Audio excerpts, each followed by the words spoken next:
Hello, AP World Historians. Hope you're all doing really well. Today is not maybe the most exciting thing we're going to do all year, but we are going to need to take a look real quick at our course and exam description, what you oftentimes hear called the CED.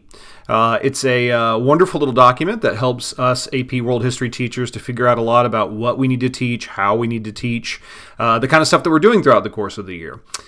You may not think, because it's mostly for teachers, you may not think it's that useful for you to take a look at, but you'd be wrong. Specifically because it lays out a lot of information that is going to be very useful for you to help you understand the course. So what we're going to do here in a few minutes is we are going to take a look at the CED, the course and exam description. And in particular, we're going to take a look at two specific things here that are important to us, which is the layout of the exam and the layout of the actual class itself. Okay, so if we're good to go, let's get started. So first off, you can see here this AP World History Modern course and exam description is a PDF that you can find on the College Board website. If you just simply type in AP World History Modern course and exam description, you will end up finding this, and you can download it, take a look at it if you want to. Don't really expect you to do that, but if it's something that you want to look into in more detail, it's not too hard to do.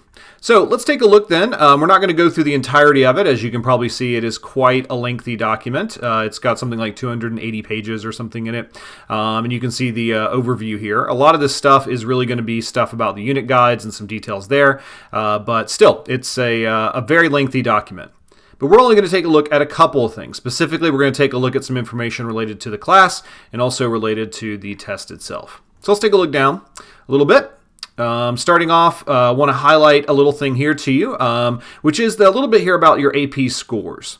So this is a question that we often have, especially for young people taking the class. If you're a ninth grader, you're going to end up having some questions about how the exams are scored. Maybe you've never taken an AP exam before.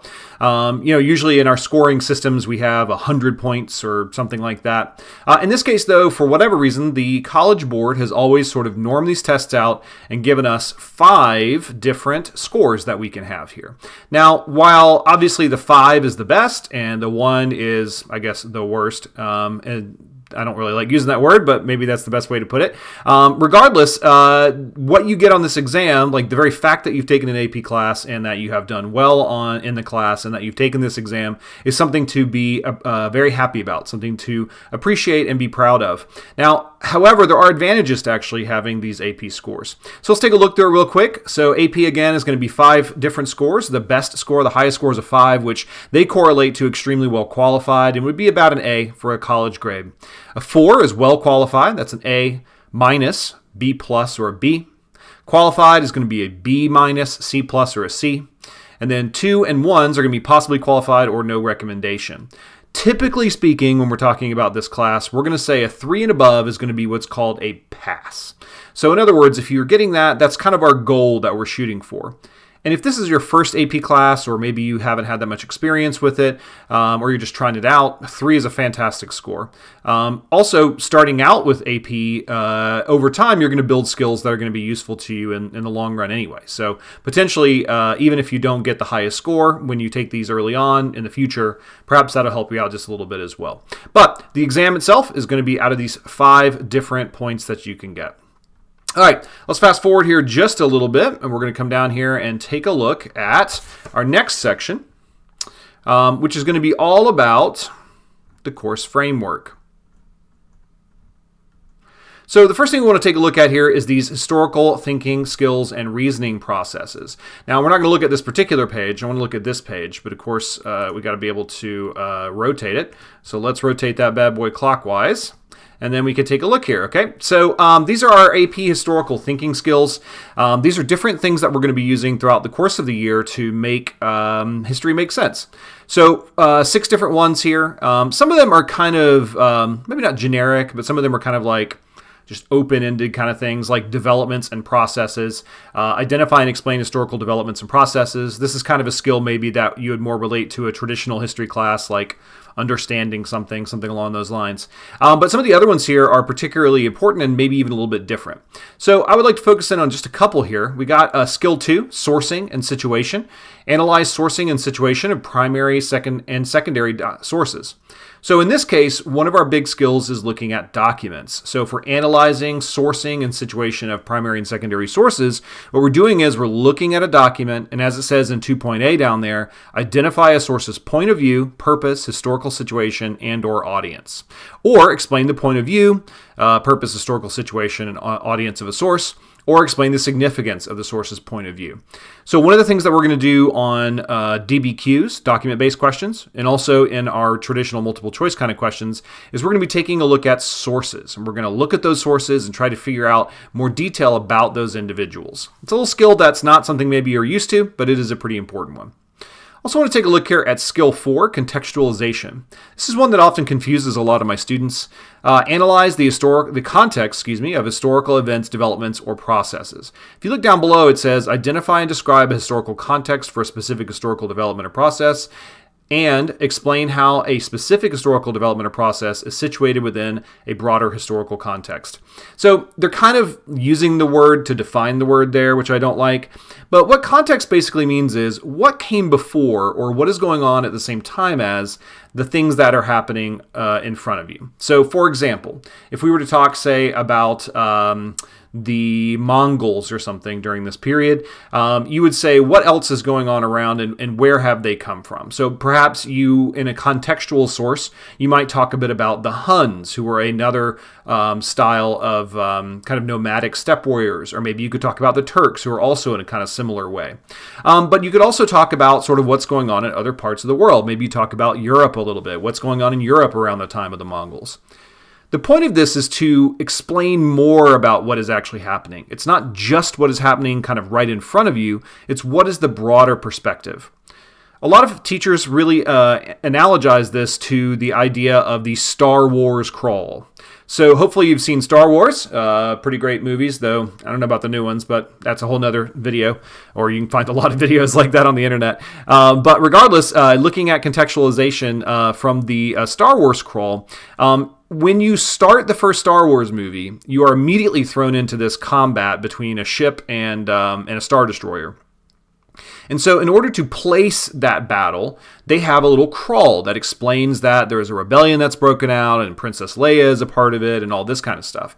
So that once you've read that little Star Wars crawl and you immediately jump into that first scene, you have a basic idea of what's going on. You are contextualized to make sure you know what's happening. If the movie just started with just people shooting at each other and stuff, it would be a lot more confusing to be able to figure out. Another maybe kind of example of contextualization would be something like a bit of detail about you, for example. So my name is Ben Osborne. I'm a world history teacher, but that's not really all there is to me, and it's difficult to understand me if you don't understand a little bit about some of those back processes that go on in my life. So if you were to take somebody and their life, finding out more about their story growing up would be a good example of contextualization. So, for example, I'm from the American Southeast, which probably has a lot of relevance to a lot of different things. I don't think I have too much of an accent, but maybe I do, y'all. And the ability to talk like that or to understand that kind of language is maybe an example of contextualization for me. But those are just some examples of sort of how contextualization works, and it's a skill that we'll be using a lot during the course of the year. The other skill I want to focus on here is skill 6, argumentation, which is to develop an argument. Really like 6.A, make a historically defensible claim. That's really, really important. One of our big skills we're going to be doing here is doing a lot of writing. Almost all of our writing is going to be based around making these types of arguments, and you want to use reasoning ability and evidence to be able to make those type of arguments. All right. If I can go ahead and rotate all this stuff back the way it came, let's take a look here also at a smaller level here of reasoning processes also. So we've got 3 different reasoning processes that they're looking at. I'm not sure why this is so distinct from skills, but regardless, reasoning process 1 is comparison. So one thing that we're going to do is we're going to look at the similarities between different empires. We're also, as a part of comparison, probably going to look at the differences as well. And it's not just empires. It could be, political processes, religions, people, any of that kind of stuff. Comparison is a big factor. We also have process 2, causation. What caused those things to happen? So we're going to look at a reason why something happened and explain it in more detail. And then process 3 is continuity and change. How have things changed over time? How have they stayed the same over time? What ways are they changing, and what ways are they going to be able to stay the same? These are all the kind of things that we're looking at when we're looking at questions of continuity and change. So these reasoning processes are things that we're going to take a look at and we'll be looking at and using throughout the course of the year as we look at these various historical ideas and processes. All right, let's take a look a little bit farther down here. Let's take a look here. These are going to be our periods, our units that we're looking at for the actual test. So one thing to point out here is that the units that we have are roughly chronological, but they can mix things up just a little bit. Like, for example, 1 and 2 are pretty much coterminous with each other. Some of the later ones are also going to be somewhat similar, like, Cold War and decolonization and... well, that's a bad example. But if we take a look at like revolutions and consequences of industrialization, those kind of things are happening fairly at the same amount of time, or maybe even overlapping a little bit. So they're not exactly in strict chronological order. This class is not sort of like, this happened, this happened, this happened. Sometimes we're looking at broader perspectives because this is a big sort of history course. So when we're taking a look at this, then we're going to take a look at not only units, but also chronological periods. So take a look at the chronological period here. So you'll see in 1 and 2, we're going to see 1200 to 1450. That's our first chronological unit. Again, 1200 just because College Board said so. There was kind of a pushback against that starting in 1450, so we got this extra little unit. We have then 1450 to 1750. The big change here, of course, is going to be sort of European expansion. 1750 to 1900 is our third period. The big factor there are going to be things like industrialization and also revolutions.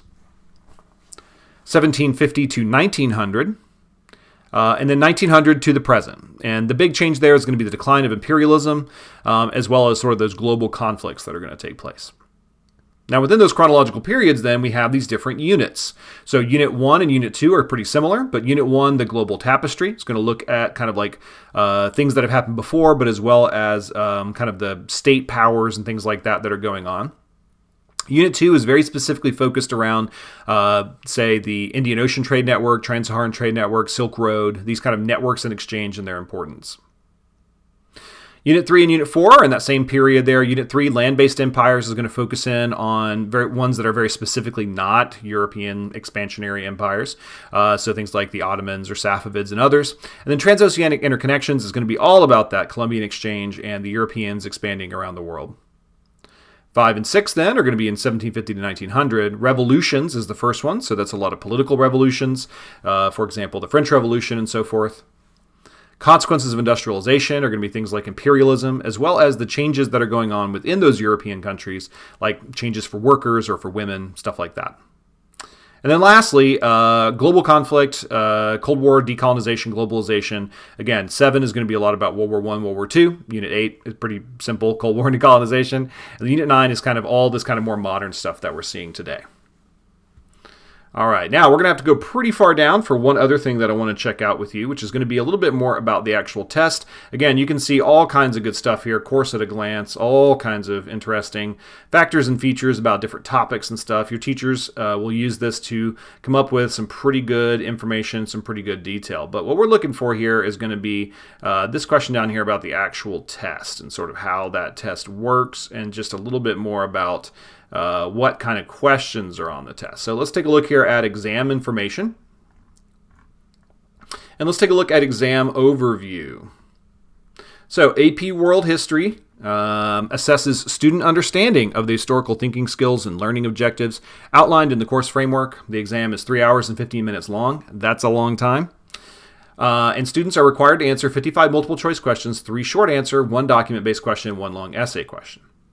Now, if you take a look here, you can get more detail about that. There are 2 sections to the test, basically. The first one is sort of like shorter answers. The second one is going to be a longer essay style kind of thing. So Part A, multiple choice questions, 55 again. About 40% of your exam is going to be based on those. And you got 55 minutes. So if you do your math there, you got 1 question per minute. It's pretty fast. This is also, these multiple choice questions are almost, well, I think they're always going to have stimulus on them. So they will have a passage or a picture or a chart or a graph, and you'll need to look at that, and then you'll answer 2 to 3 questions, maybe even up to 4 questions on that stimulus that you saw from up above. Second part here, part B, is short answer questions. So in the short answer question, you're going to have a couple different questions, 3 total. So question 1 is going to have a secondary source. Question 2 is going to have a primary source. And then for question 3, you get a little bit of a choice. They're both going to be no stimulus based though. So again, secondary sources is going to be a historian or somebody. Primary source is going to be a person who was in the time, essentially. These are simplifications, but that's what they are. And then for question 3, there's no stimulus, but you get a little bit of options. So if you're not real happy with whatever the first part is, question 3 is, you could do question 4 instead. For the second section, then, we have free response questions. We're going to have question 1, a document-based question. And then you get a little bit of choice here at the bottom for the question 2, 3, and 4.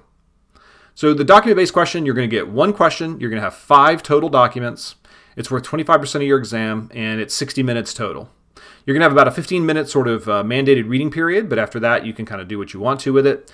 5 total documents. You know what? I need to rephrase that, actually. That was on the last one because of the 2020 exam.